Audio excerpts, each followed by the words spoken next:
Hey there team, Rob here from the Better SMB. Hey, we've wanted to do an episode like this one right from the beginning of the podcast.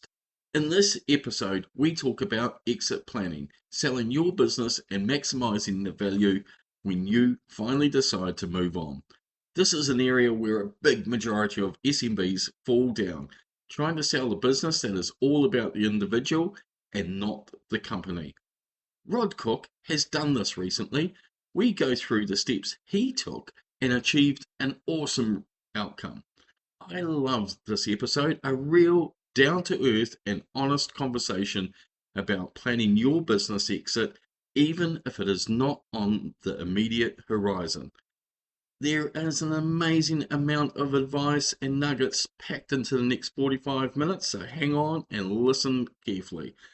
But before you go, please remember to like, share and comment. The support for the Better SMB is growing and it does open up more doors for us to bring you more amazing guests and content.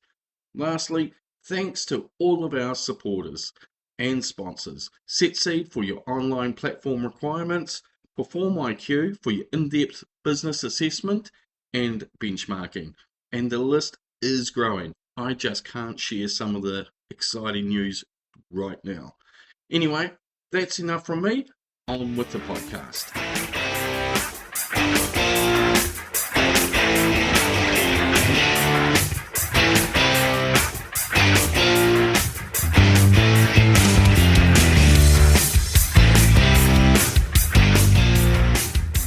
Welcome back to the Better SMB, where we're on a mission to lift New Zealand's productivity by helping small and medium business leaders take practical steps to improve their business performance, starting today.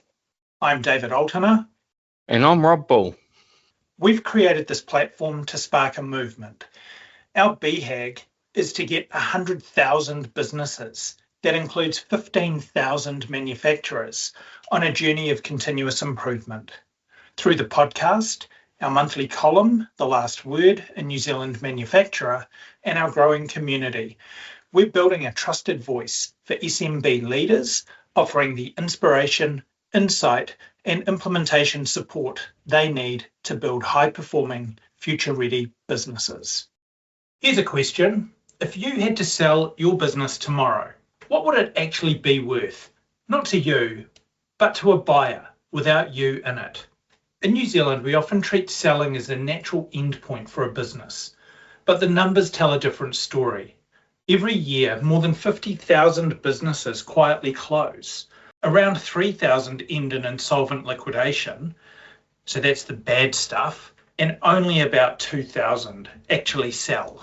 So if your plan is to just sell one day, statistically, you're aiming for a rare outcome. And it's not because owners aren't smart or hardworking. It's because businesses that sell don't stumble into it. They're built that way. They're built to operate, grow, and in time make decisions without the owner being the glue holding everything together. That work usually starts years before a buyer appears. That's what this episode is about. Not how to sell your business, but how to run it in a way that keeps selling possible. Because even if you never sell, building a business that doesn't depend on you gives you options. Our guest today, Rod Cook, has just been through this for real. As a co-owner of Jackson's Flooring Design Commercial, Rod spent more than a year deliberately pulling himself out of the critical path, not to disappear, but to make sure the business could stand on its own. And because of that, business owners who actually manage to sell are rarely seen. Not billion-dollar exits, not headlines, just owners who built something someone else could step into and buy. They're the unicorns of New Zealand business. And today we have one with us. Welcome to the Better SMB podcast, Rod. Thank you, David. So before we talk about selling the business, I'd like you to take us back to the beginning. Tell us about why you got into it, why the business was started, what you and your wife set it up to do, and what your ambitions were for it at that time. Yeah, thank you. So the journey for us probably started actually when we got married, because my wife's family were involved in flooring hence the name Jackson's. That was her maiden name. And so it was her brother who started the business originally back in 95 and went on a journey growing the business. At that time, I was involved in the printing industry. I was a tradesman printer, but I was in management, sales, and also general management. And the opportunity came to join the business. I joined the business. I then left the business, and then they asked me to come back.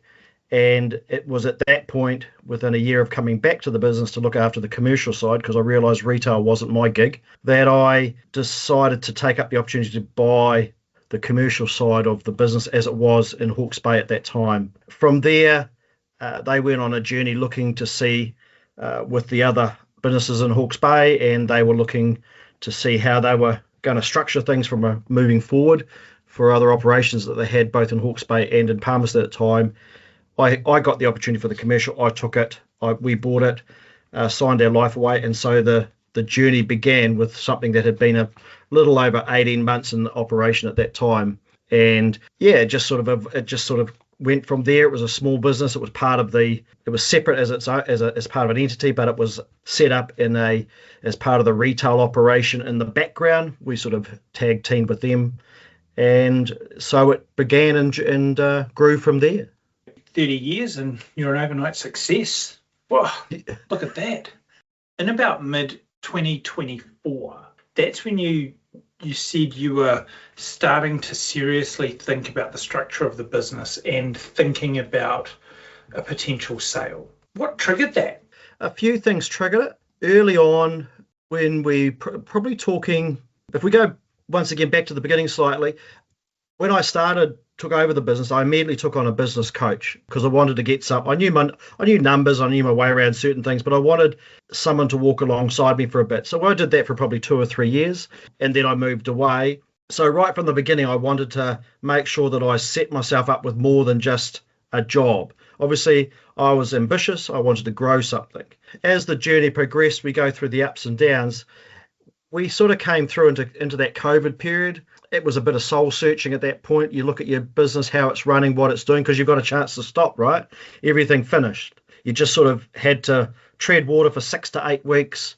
At that point, I sort of was talking to Leanne, and I said, well, I think the systems we've got aren't going to be right for what we want to do going forward. Because I knew the business had more potential. I just didn't know how that was going to look. As we do in business, we do our budgets, we do our forecasts, we look at things. So we took on a new system, a new accounting system, a new operations system. It was pain, it was suffering, but it actually did set us up for what came forward from there. And then sort of shortly after that, I thought, well, am I ready to sell at this point? And I went through a process and got to the end of it, got an offer, got an acceptance, and I had always been in contact with John. Was a mate from Plan A Consulting. We were walking buddies. We'd just always done things together, and so I was always able to talk to him off and on through my journey. And he'd also had been a consultant for me early on in the piece. And so he said to me when I was ready to sort of sign something, he said to me, and you could see the doubt in my mind. I sort of he said, well, why don't you milk the cow for a little longer? And I said, yeah, I think I will. Now, that went down like a lead balloon with my wife and business partner and life partner, but it panned out to be the right decision because we grew the business together, Leanne running the financial side of it, me running the operations and the sales, and we built a team.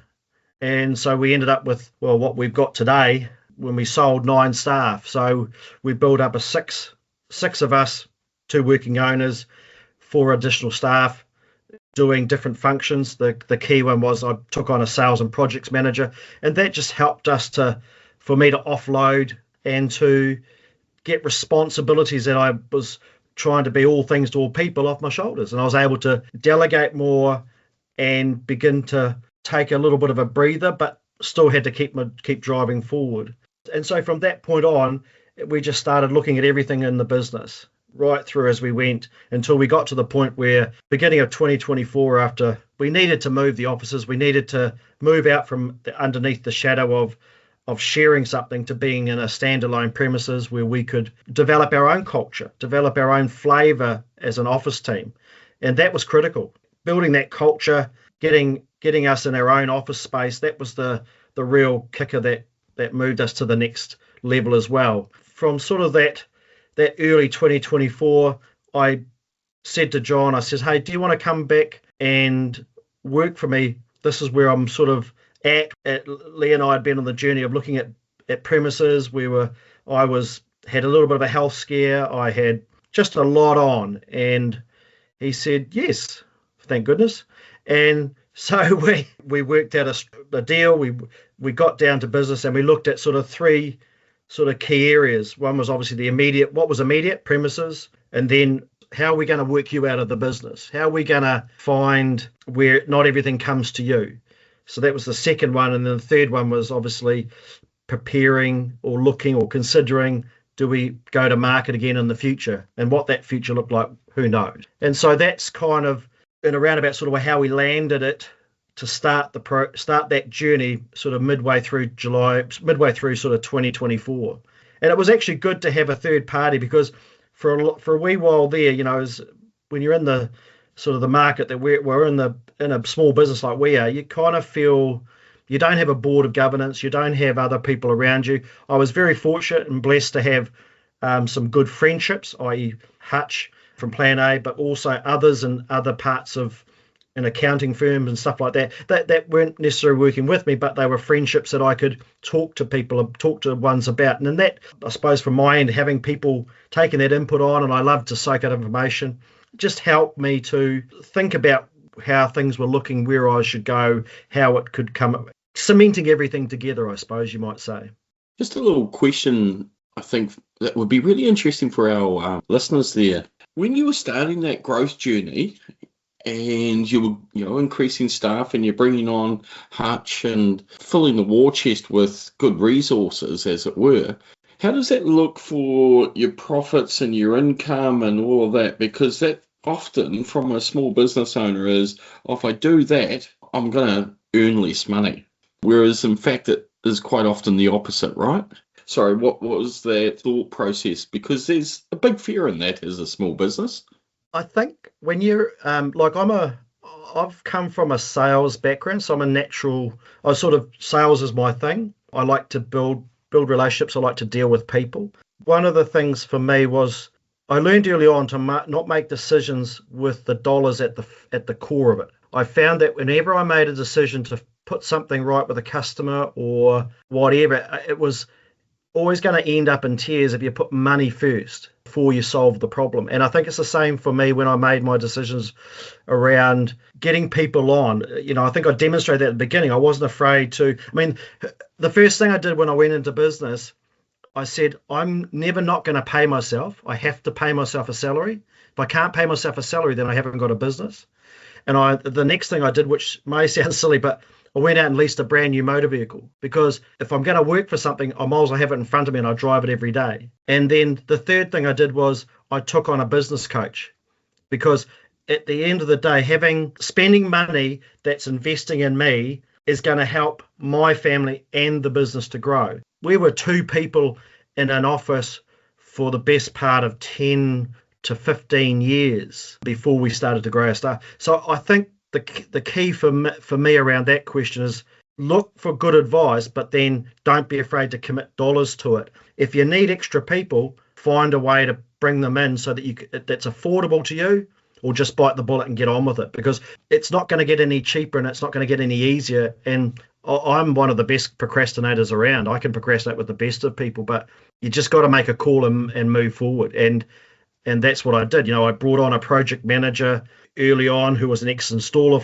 that used to work, that didn't work for me. He came in, he got us to a certain stage. He went back on the tools. I then got someone else in who could do sales and projects, and I've kept that position going to when I sold. So, and the more people I brought in a planning way, the business grew, and it just momentum built because you had more hands to be able to bring more work through. I suppose that's what I'm trying to say. Does that make sense? Yeah. I'm interested because not many people go, I'm jumping into business, I'm sticking the shingle out there, this is what we're doing, and then go and bring on board a business coach. What was it that made you think about that? Like, was that prior role? Was that the fact that I work in sales in the tech industry, so quite often I'm talking to people about outcomes, but the actual tech stuff, I've got no clue. So I rely heavily on those guys. Yeah, I'm interested in how you knew to do that. Because I paid a lot of money for this, but I paid a lot of money at the time for the business. Yep. Sure, it was relatives, but they still wanted their pound of flesh for the business. Because I actually bought two. I bought the operation in Hawke's Bay that I've sold, and I actually bought a second one as part of the package in Palmerston, which I later sold probably 2 years after owning it. You don't know what you don't know, right? So I knew I knew how to deal with people. I sort of learned early on that, and someone sort of gave me the catchphrase: sales fixes all problems. If you haven't got sales, then you haven't got a chance of making money. And the second thing I learned was that 10% of nothing is nothing. So you might as well get 10% of something. That kind of, to digress, alluded to the time of period when we had that GFC. Margin wasn't important. Volume and dollars coming through the door was important. So you do what you have to do to keep your turnover going. So if I hadn't taken on people or taken on a coach early on in my piece, my journey, I wouldn't have probably looked at some of those things and looked at the metrics I should be looking at, even though we weren't nothing was formalized. If you said to me, did you have a business plan? Yep, it was in my head. Did you do a budget that you could show me? Yes, I did. I'd always do my numbers every year, and I'd always talk to the accountant about how I could do forecasting, because banks wanted you to forecast. I'm in the construction kind of industry, I'm not a supermarket. I can't tell you that the regularity of cash coming through the door, because I had other moving parts like retention. So that early on with a business coach was just critical to those other steps along the way. And I think I wasn't afraid to spend money on investing in me, as my wife can attest, because I'm a bit of a clothes horse. But I knew that I needed support, because it's, as I found out as the journey went on, when you don't have those people around you, but you have them loosely as friends that you connect with from time to time, you can get very lonely in your own head in business, because there isn't someone behind you to bail you out if you make a wrong call. It's all on you. We talk about this idea that being a business owner is lonely because you can't talk to your staff. Your wife or significant other potentially is sick of hearing about it. And many of your friends think you're nuts, right? So having that group around you of other business advisors, informal contacts and so forth. Because, from 95, you went through the .com, the GFC, making it through whatever madness happened through the 2010s, and then, of course, COVID as well. So having those groups of people around you must have helped quite a lot. Did you have any moments where, I don't know, maybe in the mid-2010s or whatever, where you were like, those advisors kind of helped you stay back from the ledge, from just going, stuff it, I'll give it up? I think you have sometimes that thinking almost weekly in some businesses, that you just you've just had enough. I think it's almost can be weekly, depending on the situation in front of me. I was in an industry it's an unfinished item. You buy unfinished goods, you have to finish them in someone's premises, on someone's floor. So the transaction is quite complex. It's not the TV on the wall, you sell it, thank you for coming, take the money. It can get to you at times, and you need people around you just to sort of keep you sane. But certainly when I went through the 2010, the GFC, it got down to just my wife and myself. It was just the two of us. I put her on a computer to try and do our drawings and bits and pieces. She picked it up pretty quick, and it got us through, and then we slowly built ourselves back up. But if you talk to my wife, she'd tell me I've been many a time where there's head and hands. You make a muck up on a job, and you've ordered the wrong product, which I did on one occasion, and it was a $50,000 mistake. You walk out into the store, and you look at it and you go, like, how did I do that? But it's pressure, it's not checking, it's not, something's fallen down in your process. But out of that, it's amazing what people step up to the plate to help you out. And so there's plenty of opportunities to want to slit your wrist, for want of an expression. But I think having people around me, because that 2009, 2010, was when I sort of connected with John Hutch from Plan A Consulting, and he came on board shortly after that period. And through that sort of 2011, 12, 13, it was sort of right timing. That connection was just right timing to bring me back, settle me back in. Let's work on these 90-day plans. Let's start getting some structure back in. And it just set me back on that journey again, just of having some structure, but just having someone to talk to. Just be able to talk to someone other than, in my case, my wife Leanne, about the day-to-day, because it becomes all-encompassing in that sense, because we tried to make a rule that we didn't talk work at home. Having that third party like that just, it cost me, but I just didn't. The cost was irrelevant to the benefit I got from it. So not being afraid to put your hand in your pocket and invest in yourself, I think, is the key. Before all of this kind of started, if we'd said to you in the mid-2010s, could this business run without you? What honestly would you have said if you rewind the clock a decade, maybe a bit more? Not a chance in hell. No. Too many. No, couldn't have done that. Wasn't anywhere near that stage. Nope. Because you said you were, like, through working with Hutch and so forth, put your 90-day plans in place and you were building the business or starting to think about building the business and bringing people on. Correct. Was that sort of in that period? That period was more about structure and more about just keeping what we had going and moving it forward to a more profitable position. I think at that stage I'd re-employed a second person other than Lee and I, and we had them. They were up and running and doing that, and then I moved to, I think at that point I might have employed a third person to come in as estimator at that point. But it was pretty much, when I reflect back on it, it was more about learnings for me and foundations for the business, so that when the growth came, I had a mindset that to just go with it, to flow with the growth. So sometimes I think as owners, we can just said, nah, stop, I'm out of this. I'm not going to go, I don't want this is too much. But I think I just had enough, what would you call it? Ignorance, or not ignorance, but I wasn't afraid to just carry on. Let's just get on with it. Let's just do it. Let it free wheel and let's see where we go, sort of thing. So I think that early part through the sort of 2013, 14, and then 15, that was sort of all cementing, and the business was growing year on year. I was always pushing numbers. So just to give some context there, but not to brag, but because I like sales, and we're part of a group. So we're part of a franchise group called Flooring Design as it is today. And so I was always wanting to have the number one sales spot overall in the group. And I maintained that probably almost my entire 20 years, except for 1 year. But I managed to keep it.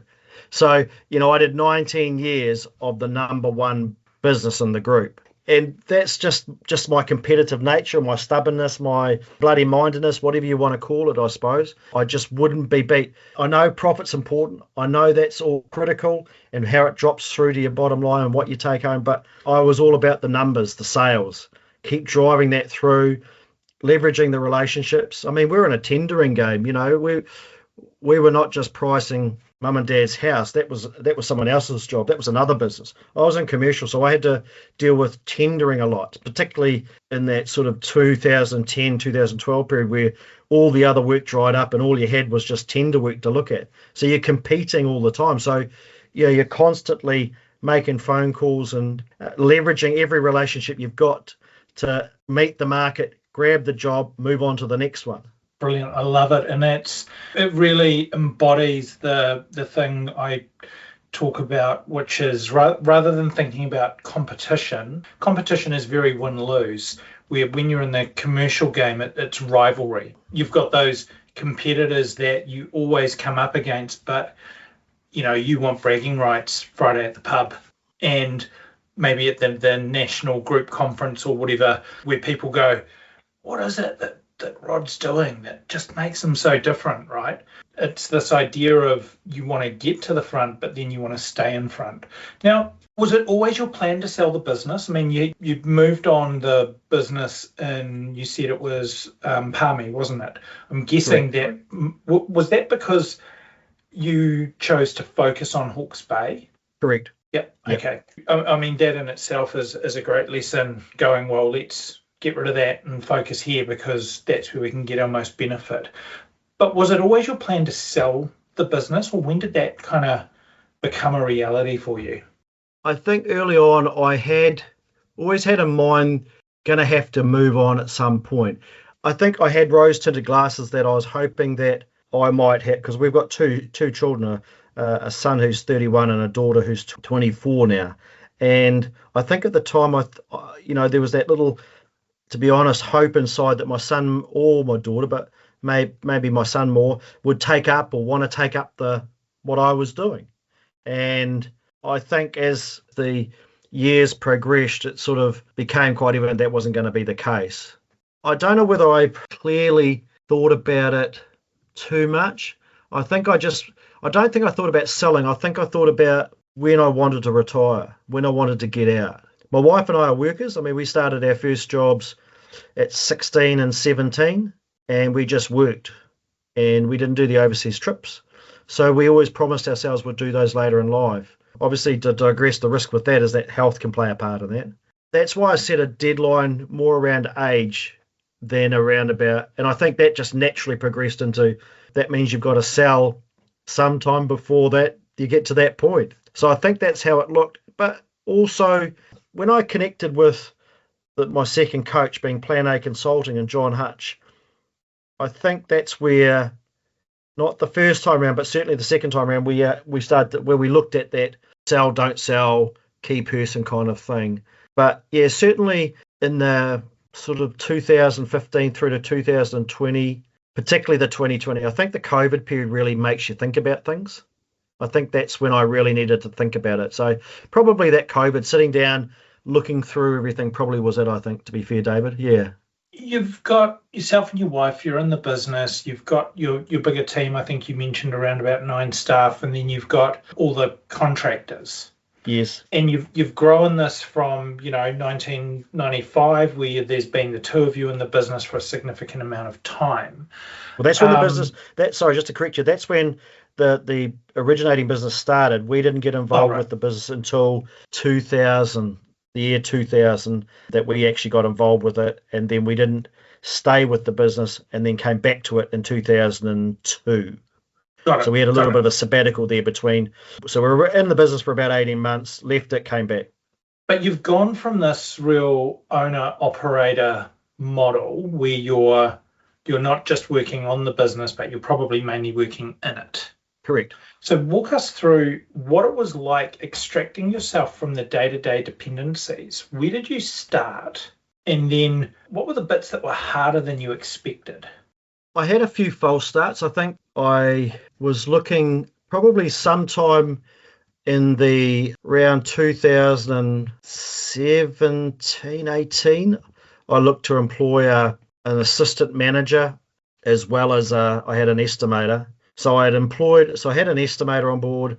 I then was looking and I thought I was looking for an assistant manager. So probably sort of that 2016, somewhere around there, I started to look at all that sort of stuff and look to bring a third person in.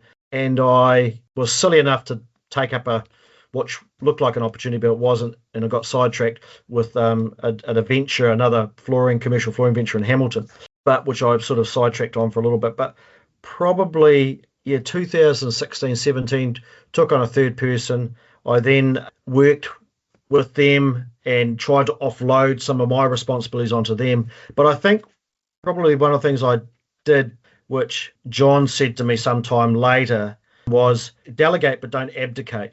And I think in some ways when I'm searching for this third person sort of to take some responsibility, some of the heavy lifting off me, I probably abdicated more than I delegated.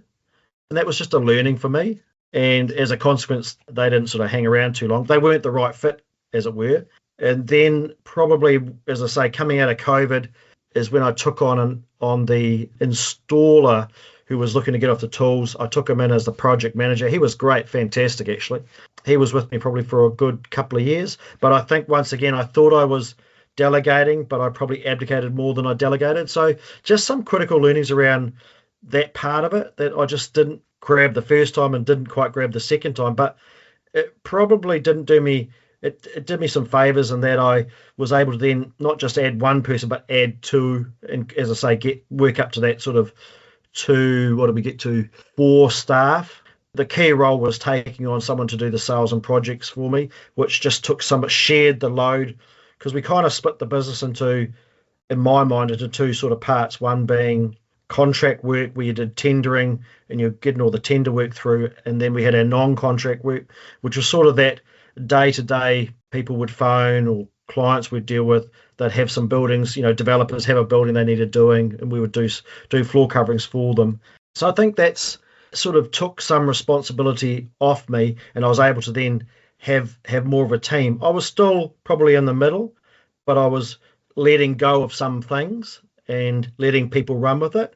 And I think if you talk to my team today, they probably appreciate the fact that I'd give people the responsibility to do stuff, and even if they made a mistake, I might be cross about it or frustrated with it for the day, but I'd let it go and we'd move on and work out how we're going to resolve it as a team, how we're going to move forward as a team with it. And I think having that team around me allowed me to sort of have a breath, but I never fully was able to extract myself out of the business as much as I would have liked to have done, I suppose, to be fair. If you talk to my wife, I'm a bit of not a micromanager, but I like to have a finger in the pie. So it takes a lot to sort of get that, let me take my hands off completely, but I was getting there. You had a start of looking to sell the business in 2024, and then you ended up moving the business on, I think it was 2025, around about 12 months later, after re-engaging with Hutch. Correct. Over that 12 months, what had changed for the business, and what was the impact for you as an owner then moving the business on? Oh, look, bringing Hutch on, as I alluded to earlier, we were able to look at narrowing down what was the priorities that we needed to get sorted first. We were in an office space of 35 square metres with 5 staff. I've always worked in open plan offices, but that's just too close for comfort. There was no other place to go. Leanne reminded me earlier, even my accountant, when he used to visit, he was surprised that for the numbers we were doing, we had no meeting room, nowhere to go. We were in the back of a retail operation with this commercial office. And so it wasn't working for us ultimately.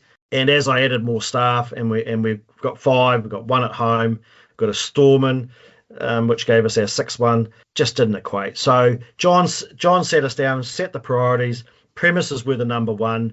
It coincided with our lease coming up as a subtenant, and we'd spent the year looking around to thinking about this prior. Lee and I couldn't come to a sort of a conclusion on it.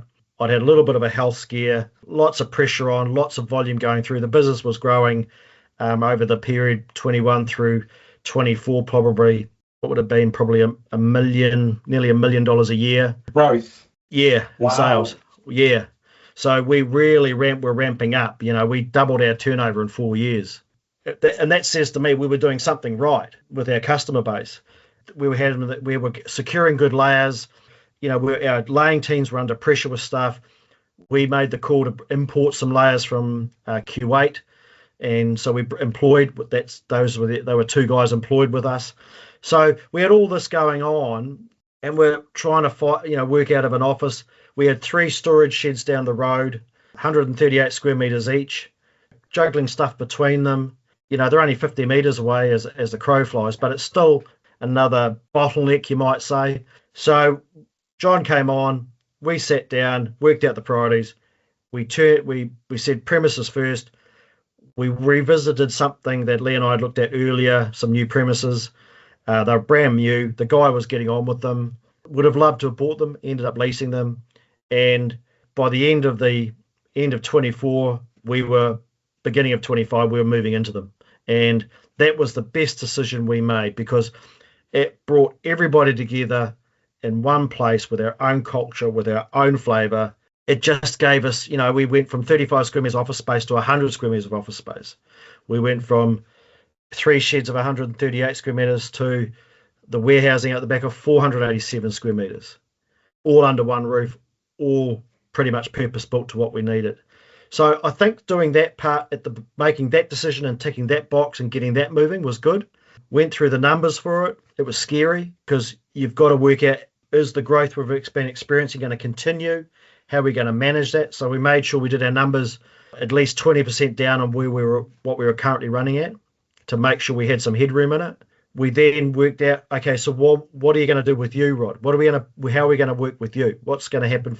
You can't keep doing what you're doing as it is. So we need to, and John had sat down with each of our staff and talked to them individually to suss out how they were feeling. Things were positive, but I was still that bottleneck, that choke point, you might say. And that's when we made the sort of the secondary call to explore whether we could do the commercial manager thing, or whether we should be or whether we should sell.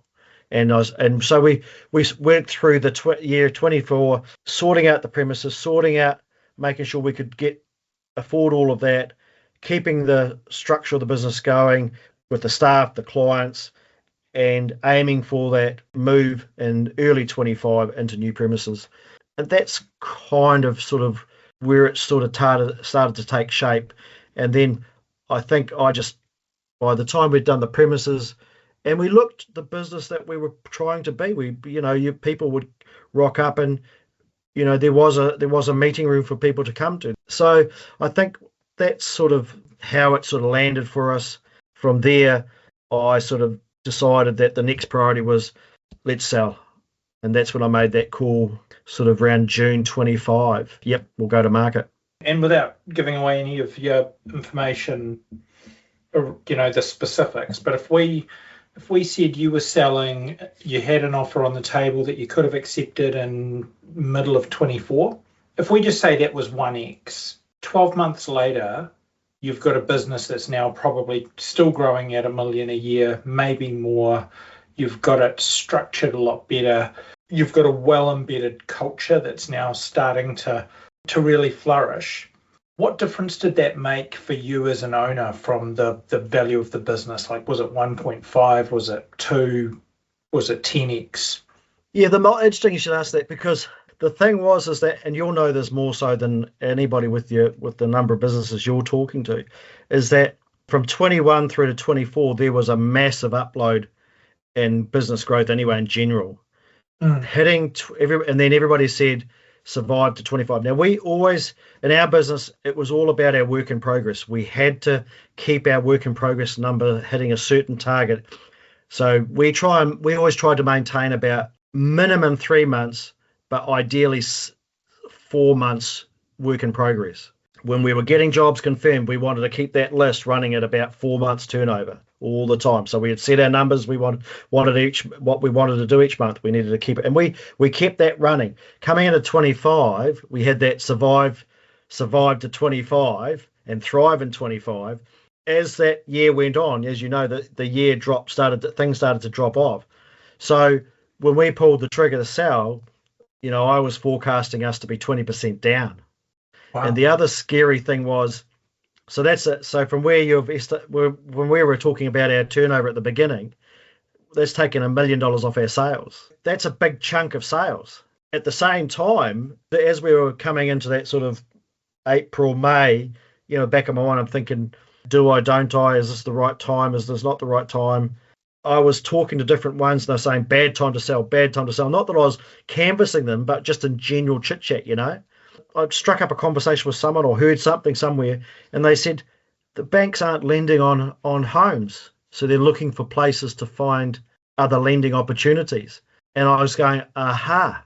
So that means it's actually a good time to sell a business, because the banks, if the business looks good and everything presents well for a buyer as you want, when the banks look at it, it's going to be an easier sell for a bank. That sort of was part of that conversation, that discourse at the time as well.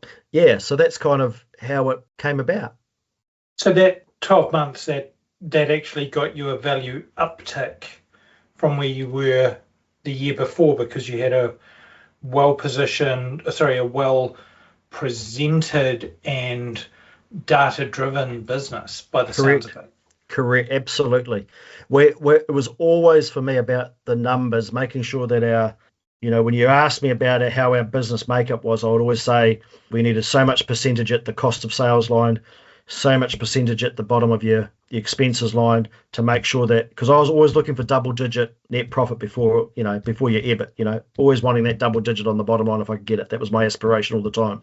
For your effort, your time, and money invested, you needed to do better than single digit returns. So I was always looking for a double digit return, which we didn't always achieve over the years, but that was the goal all the time. So at the end of the day, I was making sure that those numbers always kept tracking through. But for us, we're in the service industry. We're not an asset base. We're a service base. So we had to make sure that our work in progress was at a value that if someone stepped in tomorrow, there's value there. I know where we're heading with it. So that's why it was critical to make sure that your business always had that 4 months turnover ahead of you. So you weren't stressing, about things. And the other thing I think that's important to mention is that, when you're talking about business and having it and selling or not selling and things like that, is that you don't know what's around the corner. When you're running your own business and you're asking me questions around how do you extricate yourself from the business, so you haven't got a job, you've got a business that someone can take over. The other part of the equation is if you died tomorrow because you got hit by a car or had an accident, what happens? How does that work out as well? So that's the other part of the equation that was always in the back of the mind when we were looking at things from that 2021 kind of period onwards, is making sure that how does my wife pick up the pieces from where I left off? So those are the other parts of that equation, I think.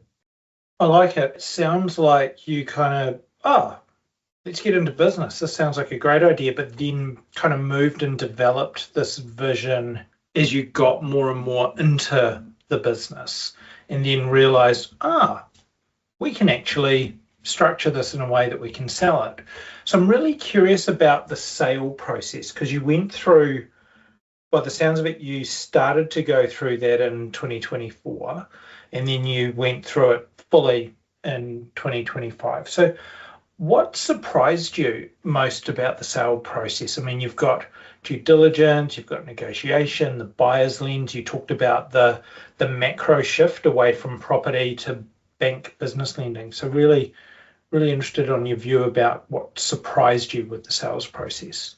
The first part was understanding the market you're in. If you're going to choose to do something, it's understanding the market you're in. So, and I hadn't thought about it the way it had been explained to me. And as I said, once if you're going to buy a business, you've got to get finance, generally speaking, and you've got to have a lender that wants to lend on it. I'd been through, as I said earlier, a sale process to almost wanting to sell, but decided to milk the cow a little longer, which was back in 21. And that's when I sort of, having gone through that, and those people at the time were cashed up, so they didn't have too much to worry about. But so I hadn't thought about it from the point of view of the bank and the market part of it until I got into 24, and you started to listen to them, or 25, and you started to listen to the market and people saying, well, there's no lending in houses, but the banks are wanting to put money elsewhere. There was people looking around for businesses. Like, there were smart people who had jumped out of companies. They were looking for good businesses. So I needed to make sure that what we had, if we had a chance to sell, had to look like a good business, an attractive business. And I use the analogy of a car. If you're selling a house or buying or you own a car, if you look after things like a car or a house and keep them up to date, they'll be easier to sell. And I think that's what the lesson I sort of learnt, looking after the business and working it to a point that was easier for someone to be interested in it. Yeah, the numbers have to stack up, but everything else has to stack up. As you've said, David, if you're a key person in a business and the business relies on you and you haven't extracted yourself from it, where's the business weakness? Well, that key person is the business weakness. I was fortunate enough that I had done some work around that, but I was still in the middle of it. So I still had the bulk of the relationships. So I think understanding the market I was in was really helpful for me. Positioning the business in terms of the physical presence of it was key for me. Then making sure that I had value on the table for a buyer, not just in terms of numbers on paper, but an actual value of work going forward, because that's what they were purchasing, was the work going forward. And so that's what I was working hard to do, was to make sure that that work going forward was there, keeping that pipeline going. Lee and I have put our heart and soul into this business for 20 years and 1 month to the day when we sold it. We want it to continue on. We don't want, because so many businesses I hear get sold and then they fall over within a year or two, because people they make changes, they do stuff to them that they shouldn't do because they forget what they paid for.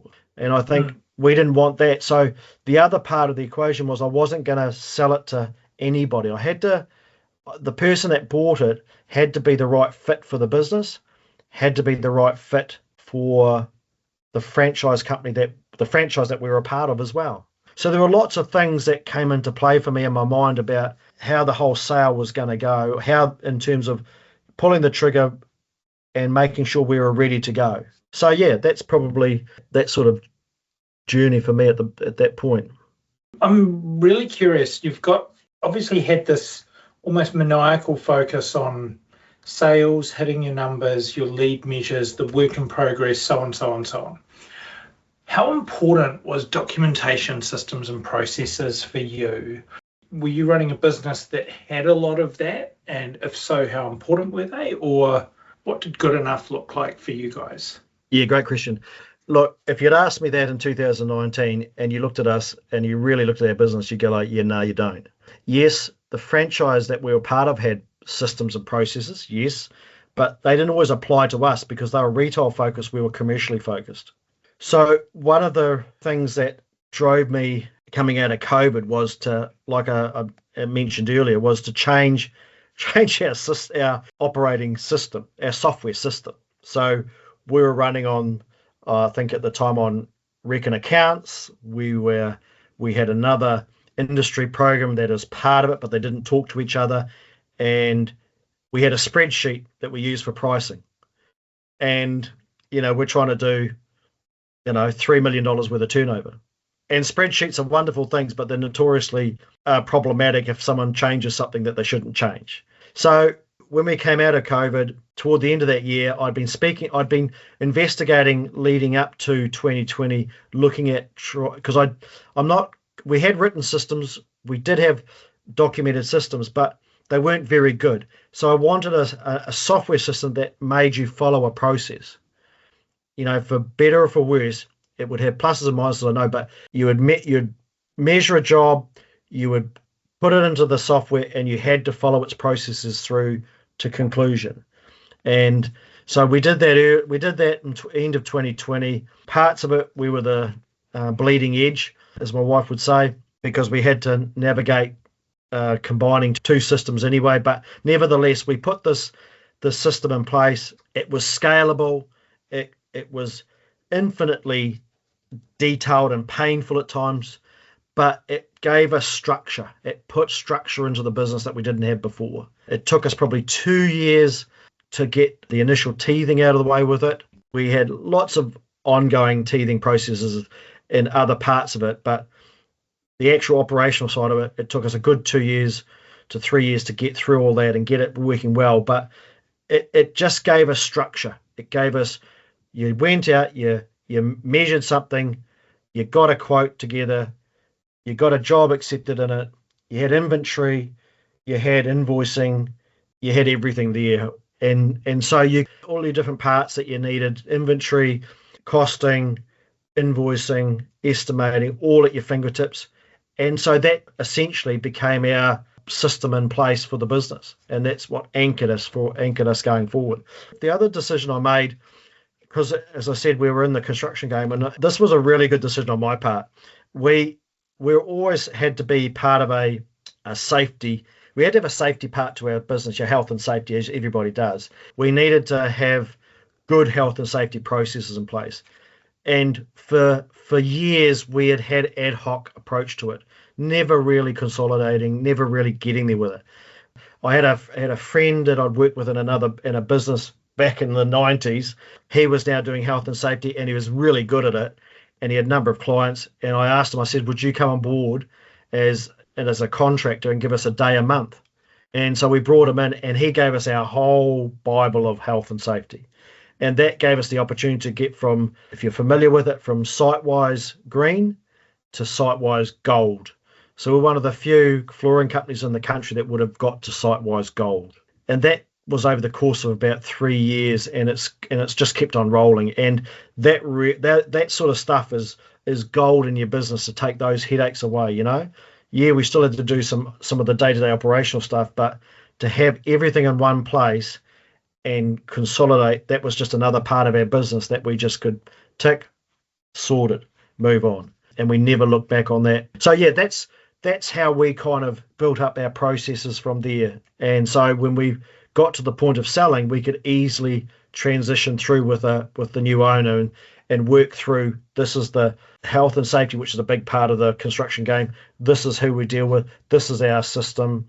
This is where all the forms and documents are, and this is our operating system, and so forth from there. So we had it really well. I think we had it well structured. Got it. So you sort of built it probably a little later, but it certainly got you into a position where you were able to hand over something that was very turnkey. Last question. If you could go back and tell yourself one thing before you jumped into this game in that mid-2000s kind of period, what would that be? That's a really good question. Look, I loved what I did. I loved the people. I loved the interactions. I hated the phone calls, because you got a lot of phone calls in our game. But I enjoyed the people I dealt with. I was pretty ballsy in the beginning. I walked from management into ownership and bought a business and took on a job worth $500,000, where within 2 months of taking it on, my whole installation team on one part of the business decided to go out on their own. I had to employ a contract layer. I had to employ some installation, some other layers, form a small company, and then move forward from there. And when I reflect on it, I go like, wow, did I really do that? I think I would probably tell myself, be prepared for the unexpected. Just take everything in your stride. I don't think I would change anything that I did. I think I'd just say, you're going to have situations that come along that are going to throw you curveballs, but just take a big, deep breath and work your way through it, because it all comes out in the wash. You know, what happens today is today. Tomorrow's coming, and it will all look differently in the morning.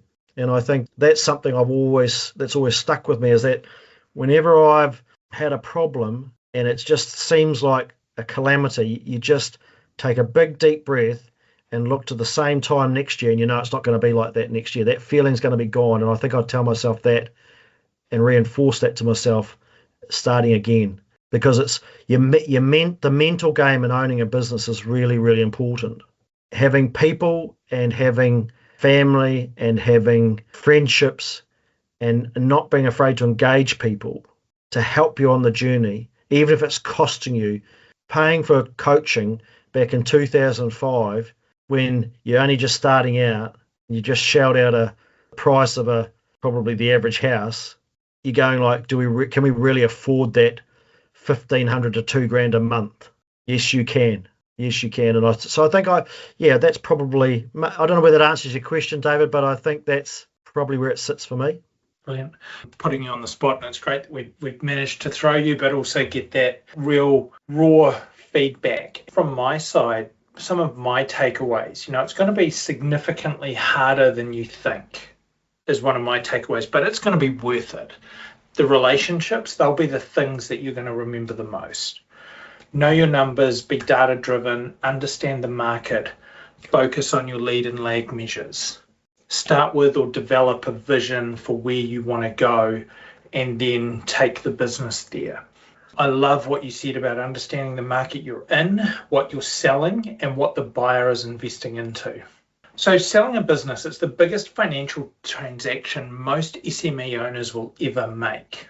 The cruel irony is that the time when most people start thinking seriously about it is when a sale's already on the horizon. And it's pretty much exactly too late to do the work that actually matters at that point. And what you've talked about, Rod, it really shows us that The value of the business isn't in its revenue, its client list, or its assets. It's whether it can operate, grow, and thrive without you.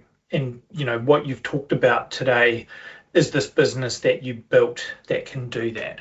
And that's fundamentally what a buyer is paying for. And the only way that you can genuinely do that is to build it, not just dress it up for a sale, is by starting long before you need to. And you've talked about how post-COVID you were making those decisions where you were looking at how to structure the business that way.